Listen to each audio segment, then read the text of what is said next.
Chapter 91. The villainess is in denial. Part 2. लेकिन शैल अभी भी सोच रही थी कि प्यार में होने का क्या मतलब होता है। अपने माता पिता को देखकर उसे थोड़ा बहुत पता चल गया था कि ये क्या होता है, लेकिन उसे मानवीय संबंधों का बिल्कुल भी ज्ञान नहीं था। यहाँ तक कि जब अन्य युवा लड़कियां प्रेम कहानियां पढ़ने का आनंद लेती थीं तो वो नहीं लेती थी। इसलिए शैल ने अजबेल परिवार के पुस्तकालय में प्यार के बारे में किताबें खोजना शुरू कर दिया। उसने उन किताबों को चुना जो दिलचस्प लग रही थीं और अपने कमरे में लौट आई, फिर किताबें पढ़ना शुरू कर दिया। उसके लिए पढ़ने का ये अच्छा समय था क्योंकि वह अपने तनाव को दूर करने वाले खिलौने के बिना ऊब गई थी। जैसे ही उसने ये सोचा, शैल, जो अपनी किताब खोल रही थी, ने भौहें सिकोड़ी, क्योंकि किताब की पंक्तियों में से एक में लिखा था, यदि आपका साथी आसपास नहीं है लेकिन आप उस व्यक्ति के बारे में सोचते रहते हैं तो यह प्यार की शुरुआत है। बिल्कुल बकवास।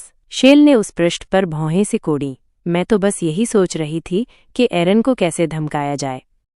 उसी समय उसने वो पृष्ठ फाड़ दिया जिसे वो पढ़ रही थी। शैल ने खुद को यकीन दिलाया कि वो पृष्ठ पहली जगह मौजूद ही नहीं था। फिर उसने लापरवाही से पन्ने फिर से पलटे। यदि आप अक्सर अपने साथी के बारे में चिंतित महसूस करते हैं तो आप उस व्यक्ति से प्यार कर सकते हैं। चिंतित? मैंने एरन के साथ कई बार ऐसा महसूस किया है, लेकिन ये मुख्य रूप से मिठाई के कारण था। इसलिए शैल ने ये भी बकवास माना।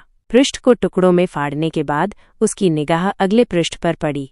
युवा महिलाओं की सोच के विपरीत, यदि वे प्यार में पड़ जाती हैं तो वे अपने साथी के साथ बहुत झगड़ा करती हैं। वे अपने साथी को जितना अधिक पसंद करती हैं उतना ही अधिक उनसे झगड़ा करेंगी। हालांकि ये प्यार की एक सामान्य विशेषता है कि झगड़ा लंबे समय तक नहीं चलता है। शैल ने अपने मन में एरन के साथ एक तर्क को याद किया। हमेशा की तरह अगर शैल ने एरन के साथ झगड़ा शुरू किया तो वो भी पलटवार करेगा, लेकिन ज्यादातर झगड़े बहुत जल्दी खत्म हो गए या ये एरन के मिठाई के प्रलोभन में फंसने के बाद शैल की हार के साथ समाप्त हुआ। अपने विचारों को समाप्त करने के बाद शैल ने फिर से पृष्ठ फाड़ दिया और अपने होठों को फुला लिया। उसने जो किताबें चुनी वे हमेशा बहुत अजीब थीं, इसलिए उसने अजबेल परिवार के पुस्तकालय के पुनर्गठन को अपनी करने वाली चीजों की सूची में जोड़ दिया। शैल ने किताब को जलाने की भी कोशिश की, लेकिन उसने मुश्किल से इसे सहन किया और पढ़ना जारी रखा। शायद कुछ ऐसा सामने आ जाए जो उसके लिए मददगार हो। स्रीत।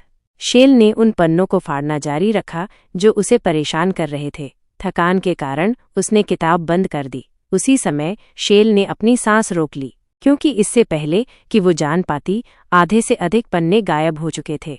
शैल ने इनकार में अपना सिर हिलाया। यह स्पष्ट है कि किताब गलत है।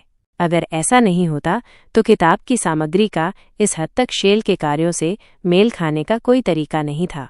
शैल ने दूसरी किताब खोलने के लिए अपना सिर घुमाया। शैल ने पढ़ना शुरू कर दिया, यह उम्मीद करते हुए कि इस बार उसे कुछ सार्थक पता चलेगा। तुच्छ विवादों की परवाह न करें। यदि वो व्यक्ति आपसे प्यार करता है तो वो भी आपको कुछ छोटे मोटे बदला से चुकाएगा। शैल का चेहरा एक पल के लिए कठोर हो गया। यह वाक्य, उसे नहीं पता था कि क्यों ऐसा लग रहा था कि ये एक ऐसी स्थिति थी जो हर बार उसके और एरन के साथ हुई थी। जब तक यह हानिकारक कुछ नहीं है, वो व्यक्ति हमेशा आपको चुनने का अधिकार देगा। शैल को वो समय याद आया जब वो एरन के साथ सिनेमा गई थी। उसने उसे वो फिल्म चुनने का विकल्प दिया जिसे वे देखेंगे। सिर्फ फिल्मों की बात नहीं, बल्कि मिठाइयों को छोड़कर हर चीज में। शैल को यह स्वीकार करने में नफरत थी, लेकिन मिठाई वास्तव में शरीर के लिए हानिकारक थी। शैल ने शर्मिंदगी में किताब बंद कर दी। वो अब और नहीं पढ़ना चाहती थी। किताब में केवल ऐसी चीजें थीं जो भ्रमित करने वाली थीं, बिल्कुल भी मददगार नहीं थीं।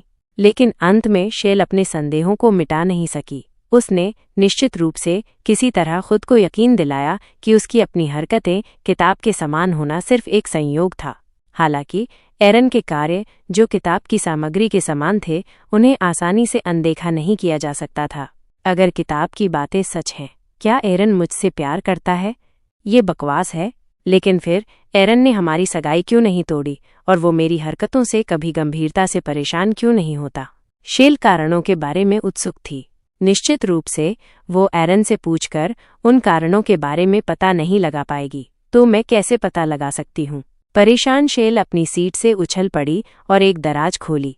अंदर उसने एक अजीब तरल पदार्थ का जार देखा। ये वो चीज थी जो उसने नीलामी घर से खरीदी थी। आखिरकार यहाँ आज्ञाकारी वृक्ष का रस। बेशक किसी लक्ष्य से ऐसा कुछ करवाना असंभव है जिसे वे पूरी तरह से करने से इनकार करते हैं, लेकिन आप उनसे कुछ भी करवा सकते हैं। यही तो है। लेकिन गंध बहुत तेज थी। एरन, जिसे कड़वी चीजें नापसंद थीं, निश्चित रूप से इस वृक्ष के रस को पीने से इनकार कर देगा। इसलिए उसे एक तरीके की जरूरत थी। शेल की आंखें चमक उठीं। खलनायिका ने एक विस्तृत योजना बनाना शुरू कर दिया। कहानी जारी रहेगी।